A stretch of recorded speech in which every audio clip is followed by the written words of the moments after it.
우리 친구들 잘 지냈나요? 기말고사 이제 끝났죠? 아직도 해요? 고생이 많아요. 고생이 많아요.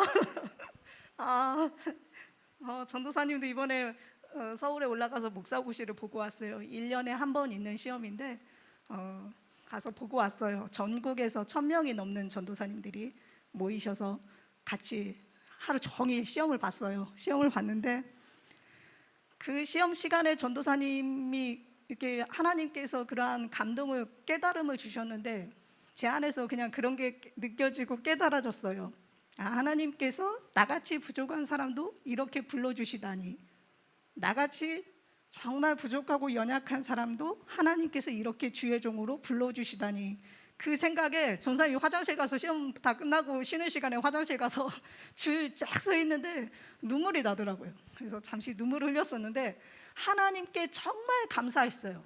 하나님의 은혜라는 그 생각이 너무 많이 생각이 났고, 지금까지 내가 걸어왔던 이 길들 정말 하나님의 은혜였구나, 나를 불러주신 그 부르심조차도 그거 하나하나가 너무나 귀한 하나님의 은혜이구나. 나는 비록 지금 시험 보러 왔지만 그 시험이 그냥 시험이 아닌 주님의 길을 가기 위한, 앞으로를 향해 달려가기 위한 한 단계인데 그 단계까지도 주님께서 인도해 주셨구나 라는 그러한 생각들 막 이렇게 밀려오더라고요. 그래서 물론 다른 전도사님들도 많이 은혜를 받으셨겠지만 시험 보러 갔는데 은혜 받고 왔어요. 너무 감사했어요. 하나님께 정말 감사하고, 우리가, 여러분도 마찬가지라고 봐요. 우리가 학교 공부하고 시험 보고 하지만 그러한 나를 있게 하신 분, 나는 비록 학교 다니면서 치열한 경쟁 속에서 공부를 하지만 그러한 나를 존재케 하신 분, 그분이 하나님이시라는 것을 여러분이 시험 장소에 있든 시험을 합격해서 다른 곳으로 더 점프해서 다른 곳에 있든 학교에 있든 학원에 있든 여러분 항상 하나님의 은혜라는 걸 기억하시길 바라요. 여러분이 공부 잘해서 그 장소에서 막 시험 잘 보고 하는 거 아니에요. 하나님이 존재케 하셨기 때문에 존재할 수 있는 거예요. 그걸 늘 잊지 마세요. 그게 은혜예요. 오늘의 나를 있게 하신 분을 잊지 않는 것이 우리가 그분에 대한 도리이고 예의고 그분에 대한 그 사랑의 응답이에요. 여러분들 그걸 잊지 마시길 바랍니다. 잠시 짧게 나누었습니다. 우리 성경 찾아봅시다. 창세기 37장 5절에서 11절 말씀. 창세기 37장 5절에서 11절 말씀, 우리 한 절씩 다 같이 읽겠습니다. 요셉이 꿈을 꾸고 자기 형들에게 말하매 그들이 그를 더욱 미워하였더라.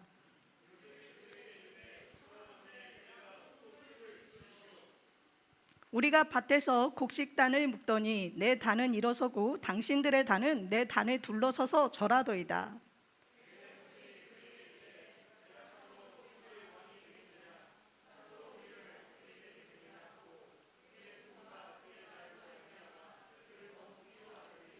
요셉이 다시 꿈을 꾸고 그의 형들에게 말하여 이르되 내가 또 꿈을 꾼즉 해와 달과 11별이 내게 절하더이다 하니라.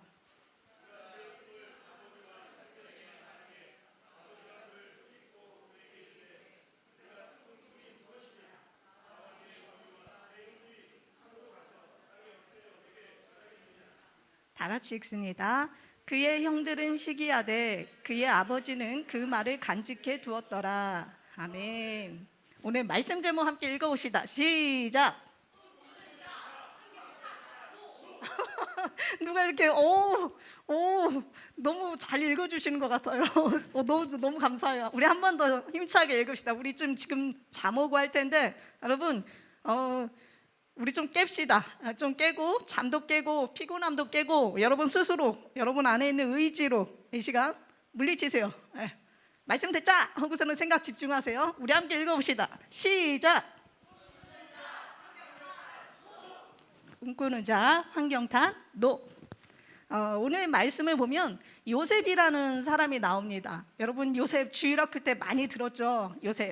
요셉은 꿈의 사람으로 우리 그 기독교에서도 꽤 유명합니다. 17세에 하나님께서 주신 그 꿈을 가지고 그 꿈을 꿔서 30세에 애굽의 국무총리가 된, 그래서 꿈을 이룬 사람으로 이 성경에서도 꽤 유명한 사람입니다. 그런데 오늘 말씀의 이 요셉은 결코 좋은 가정에서 태어나지 않았습니다. 아주 복잡한 가정에서 태어났어요. 그의 아버지 야곱은 4명의 여성과 함께 살았던 남자입니다. 레바와 라헬이라는 두 여인을 데리고 살았습니다. 아내로. 그리고 그 두 여인 사이에서 결혼 생활 가운데 또 자녀를 낳았습니다.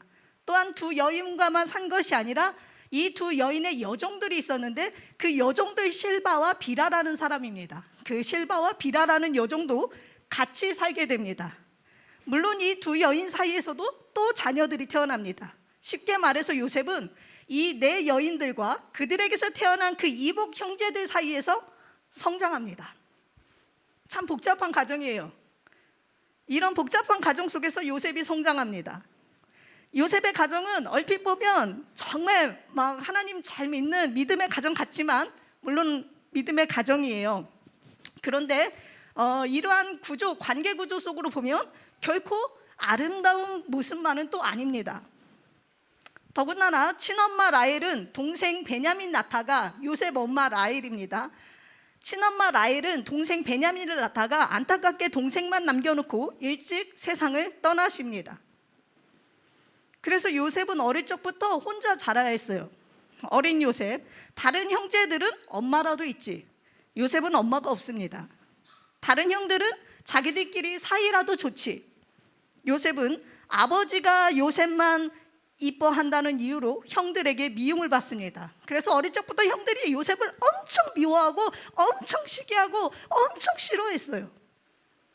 가족 중에서도 거저 왕따 수준이었습니다.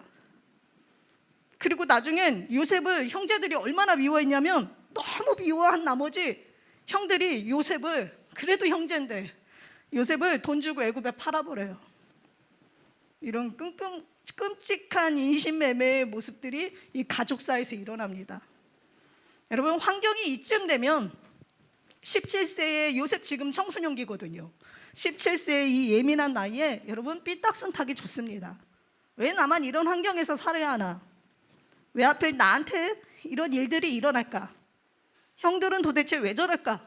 왜 나만 미워할까? 형들은 도대체 왜 나만 왕따 시키는 거야? 엄마는 왜 이렇게 빨리 돌아가셨냐고. 막 이런 생각들이 요셉 안에서도 복잡하게 자리 잡고 있었을 겁니다. 그러니 그 마음이 편했겠습니까? 앞으로의 인생을 어떻게 살아가야 할지 요셉도 그 시기에 고민이 많이 됐을 겁니다. 어떻게 보면 요셉의 상황은 얼마든지 인생을 비관하고 방황하면서 포기할 수 있는 상황이었습니다. 그런데 여러분, 방황은커녕 포기는커녕 그가 그 속에서 꿈을 꿉니다. 너무 놀라운 거예요. 근데 이게 요셉의 의지로 된 게 아니라 하나님의 주권 하에, 요셉의 주인이신 하나님의 주권 하에 하나님께서 요셉에게 꿈을 주십니다. 그러한 아픔 많고 정말 힘든 청소년기 시절을 겪고 있는 그 요셉에게 하나님께서 꿈을 주십니다. 요셉이 어느 날 잠을 든 사이에, 쿨쿨 잠을 든 사이에 좀 독특한 방법으로 하나님께서 역사해 주셨어요. 그래서 잠든 사이에 하나님께서 정말 비전인 꿈을 주셨어요. 그가 앞으로 인생에서 어떠한 모습으로 서게 될지 하나님께서 그 비전을 요셉이 자고 있는 그 꿈 속에서 하나님께서 제시해 주셨어요. 보여주셨어요. 그 내용이 이제 오늘 말씀드린데 그 위에도 나오는데, 여러분, 어느 날 하나님께서 그에게 꿈을 주십니다. 형들의 곡식단이 자신의 단을 향해서 절을 합니다. 그러한 어떠한 이미지를 상징해 보세요. 그러한 상징성 있는 꿈을 주셨어요. 그리고 해와 달과 11별이 요셉에게 절하는 꿈을 꾸게 하셨습니다. 연이어서 그런 꿈을 꾸게 하셨어요. 그게 무슨 꿈입니까, 여러분? 상대방이 나한테 절한다는 게 무슨 꿈이에요? 내가 높은 자리에 앉게 된다는 꿈이에요. 하나님께서 나를 크게 쓰실 거라는 어떠한 일인자에 대한 꿈이에요. 절을 받는다. 꿈속에서 해와 달과 11별이 절을 해요, 요셉에게. 꿈속에서 밭에 있는 그 형들의 곡식단들이 요셉의 곡식단에게 절을 해요. 이건 여러분 일인자에 대한 꿈입니다. 하나님께서 그 꿈을 요셉의 나이 17세에 허락해 주셨어요. 절을 받는다. 왕과 같은 존재가 아니고는 저를 받을 일이 없겠죠. 장차 요셉이 바로 그런 존재가 될 것을 하나님께서 꿈으로 보여주셨습니다. 여러분, 요셉이 얼마나 신이 났겠어요? 사는 게 힘들어 죽겠는데, 형들은 날 미워하고 싫어하고 왕따시키고 사는 게 괴로워 죽겠는데, 살아계신 하나님은 자기에게 꿈을 주셨어요. 요셉이 신이 났습니다. 살만 나죠. 그래서 형들에게 가서 요셉이 말합니다. 내가 꾼 꿈을 들으시오. 형들, 내가 꾼 꿈을 들으세요. 형들의 곡식단이, 제가 꿈을 꾸었는데 밭에 있는 형들의 곡식단이 제 단에게 절을 했어요. 제가 꿈을 꾸었는데 또 꾸었는데요, 하늘에 있는 11별이 저에게 절을 했어요. 자기가 높은 자가 될 거라는 이 소식을 형들에게 말했을 때, 여러분, 형들이 좋아했겠습니까? 그나마도 요셉 싫어하고 왕따시키고 있는데. 요셉이 이 꿈 얘기를 듣고 형들이 요셉을 더 미워합니다. 형들이 막 시기를 하고 비웃습니다. 이쯤 되면 여러분, 요셉도 정말 실망할 만합니다. 오죽하면 그 형들이 나중에 정말 팔아버렸어요. 요셉을. 너 보기 싫어. 우리가 그래도 그러면 안 되죠. 근데 너 보기 싫어, 저리 가 하고 요셉을 애굽에 팔아버렸어요, 동생을.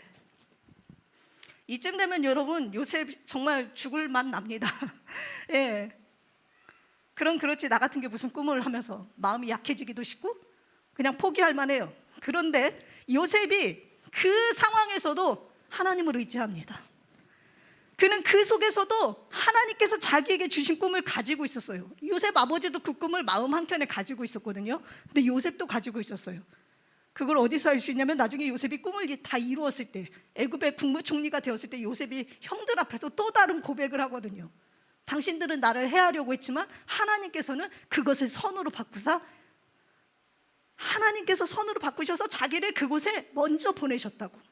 그래서 하나님께서 자기를 애굽의 국무총리로 그렇게 세우셨다라고 요셉이 나중에 고백하게 됩니다. 사랑하는 여러분, 꿈이라는 거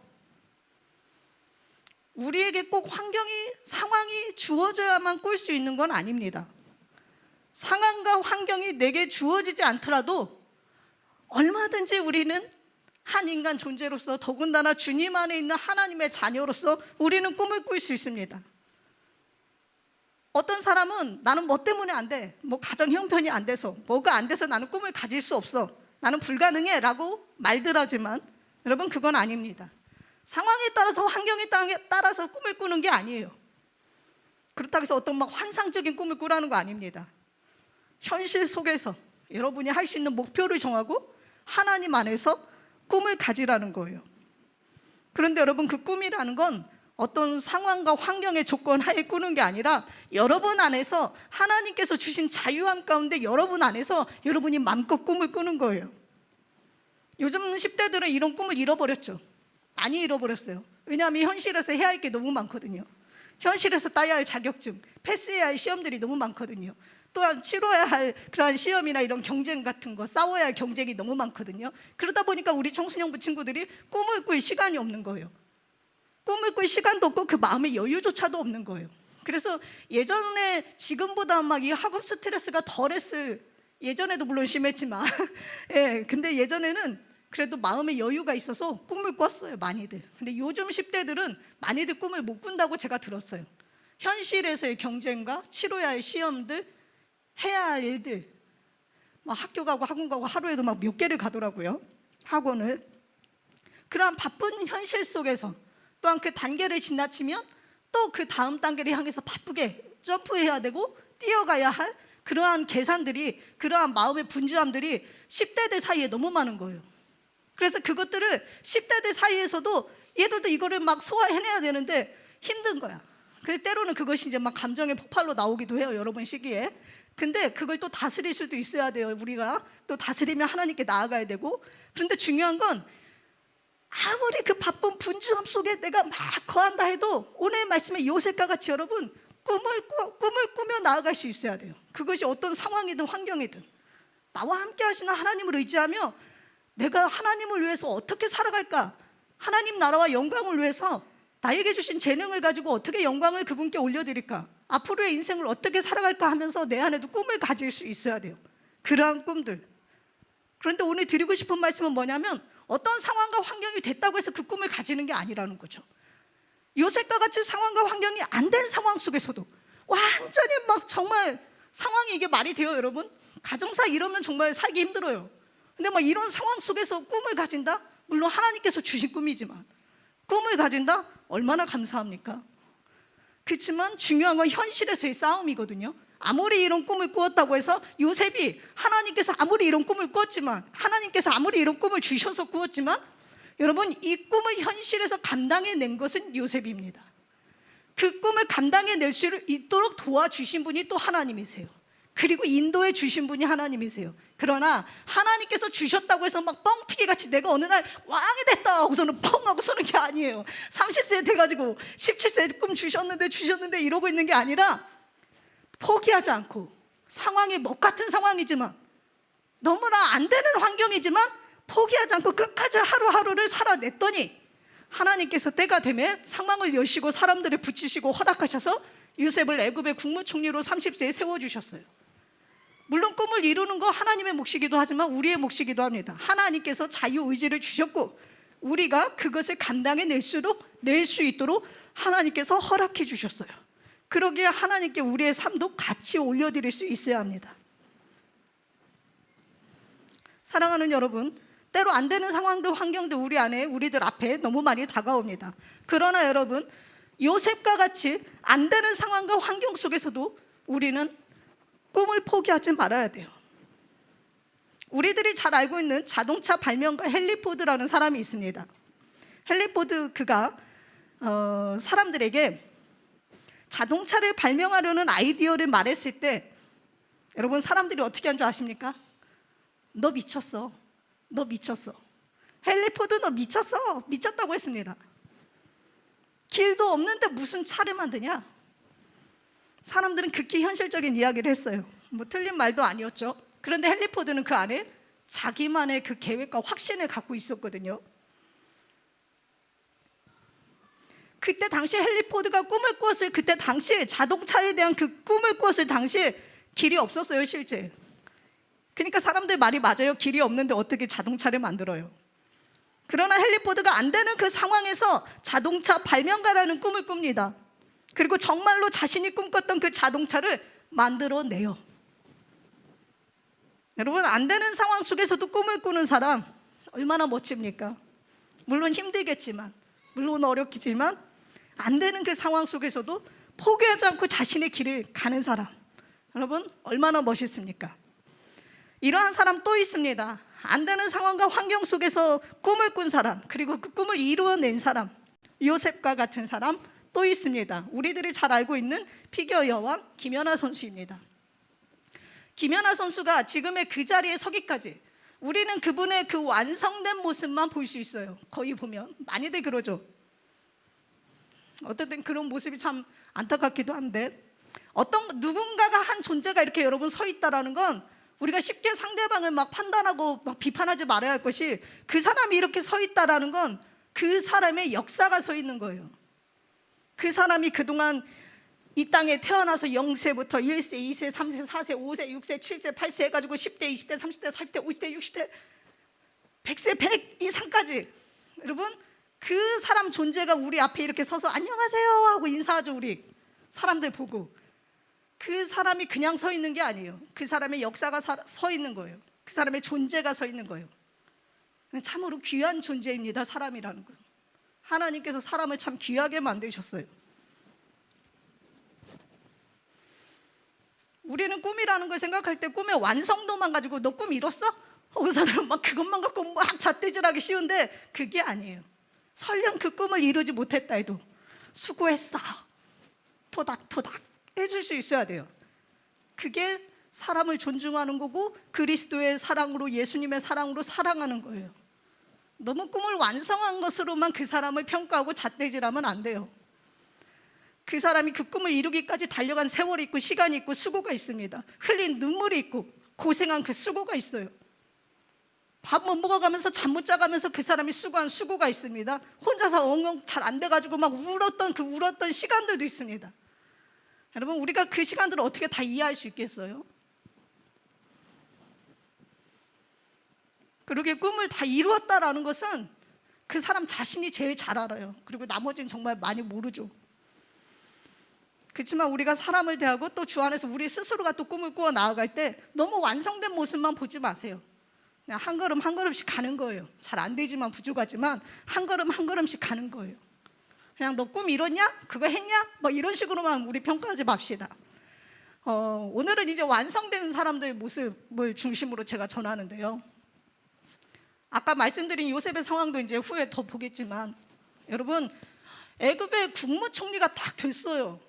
사람들이 얼마나 멋지고 막 우러러 받겠어요? 국무총리님 하고 막 와서 고개를 숙이고 절을 하죠. 실제 하나님이 주신 꿈이 이루어진 거죠. 그렇지만 그렇게 가기까지, 그렇게 되기까지 요셉이요 고생 엄청 했습니다.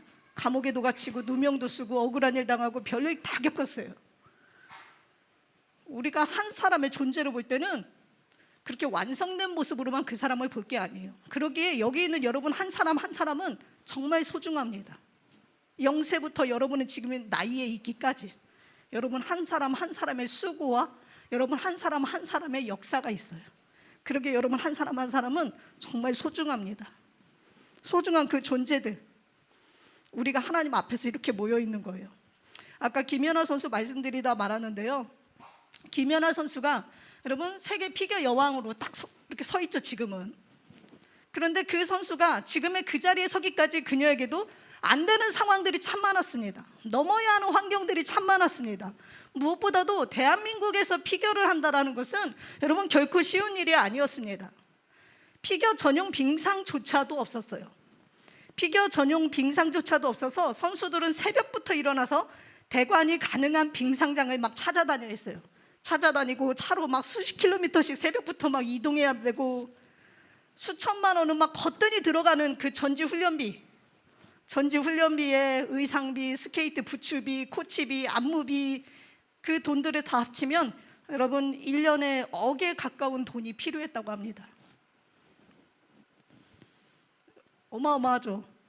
한 번도 아니고 심지어 국내에서 피겨 전문 용품을 구하기 쉽지 않았기 때문에 김연아 선수는 시니어 데뷔를 하고 난 뒤에도 한동안 피겨 스케이팅용 부츠가 아닌 하키용 부츠를 신고 경기했다고 합니다. 게다가 부츠가 발에 잘 맞아야 되는데 발에 잘 맞지 않아서 부츠 그 발목 부분은 아무리 새 것으로 바꿔도 하루 만에 그냥 무너져 내리고 그래서 그 날이 금세 중심이 그냥 비틀어지는 거예요. 그래서 김연아 선수의 그 어머님이 망치질을 해가면서 늘상 그 부츠를 수리해야 했다 합니다. 그런 부츠를 신고 경기를 막 연습해야 되고 훈련해야 되고 막 하기 때문에 김연아 선수는 발목 부상이 참 여러 번 있었나 봐요. 매우 힘든 시간들을 보냈다고 합니다. 빙상장 그 환경도 따라주지 않는 데다가 부츠 문제까지 겹쳐서 김연아 선수의 몸은 늘 부상에 신음해야 했다 합니다. 그런데 우리는 그 완성된 모습만 항상 TV에서 보잖아요. 그분이 얼마나 힘들었을까, 고생했을까, 그런 거 안 보잖아요. 그렇게 어렵게 그 꿈을 향해서 김연아 선수가 달려갔다고 해요. 그런데 또 억울했던 건 경기를 잘했음에도 때로 판정이 막 이상하게 나오는 거예요. 여러분 공부 죽으라 열심히 했는데 점수 이상하게 나오면 얼마나 열받아요. 그렇죠? 김연아 선수도 그랬대요. 열심히 연습했는데 판정이 그 이상하게 석연찮게 판정이 나올 때가 있어요. 그럴 때 정말 많이 김연아 선수가 힘들었다고 합니다. 정신적으로, 육체적으로, 재정적으로, 환경적으로 여러분 어찌나 힘들었던지 한때 그냥 은퇴할까? 그냥 그만둘까? 그냥 적당히 대충 하지, 그냥 좀 그만둘까? 그냥 은퇴까지도 생각했다고 합니다. 하지만 김연아 선수도 여러분 꿈을 꾸는 사람이었기 때문에, 또한 굉장히 열심히 노력하는 노력파였기 때문에 바로 이러한 안 되는 상황 속에서도 김연아 선수가 포기하지 않았어요. 꿈을 꾸었고 그 안 되는 상황을 견뎌내고 감당하며 포기하지 않았더니 그는 오랜 시간 후에 세계 피겨 여왕이 되었습니다. 사랑하는 여러분, 주님 안에서 꿈을 꾸십시오. 그리고 정말 꿈이 있다면 아무리 힘들고 어려워도 그 꿈을 포기하지 마십시오. 꿈꾸는 자는 환경이 어렵다고 결코 환경 탓하지 않습니다. 뭐가 어때요? 뭐가 어때요? 뭐가 어때서 안 돼요? 막 이런 식으로 서지 않아요. 그냥 묵묵히 감당합니다. 이겨냅니다. 꿈꾸는 자는 상황이 안 좋다고 상황 탓하지 않습니다.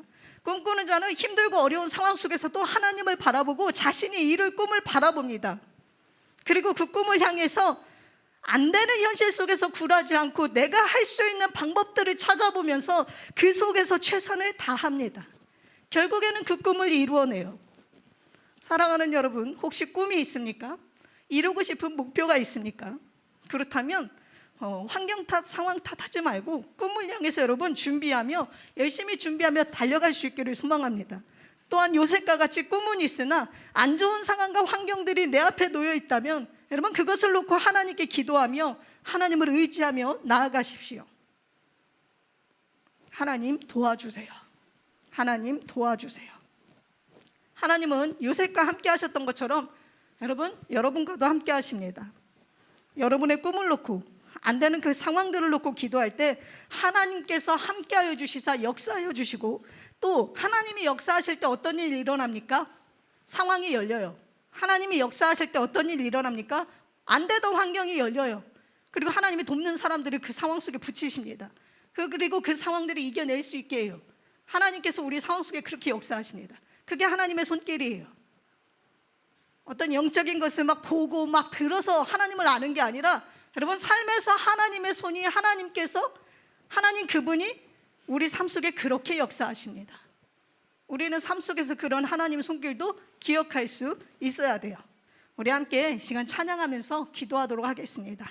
우리 찬양단 나와주실래요?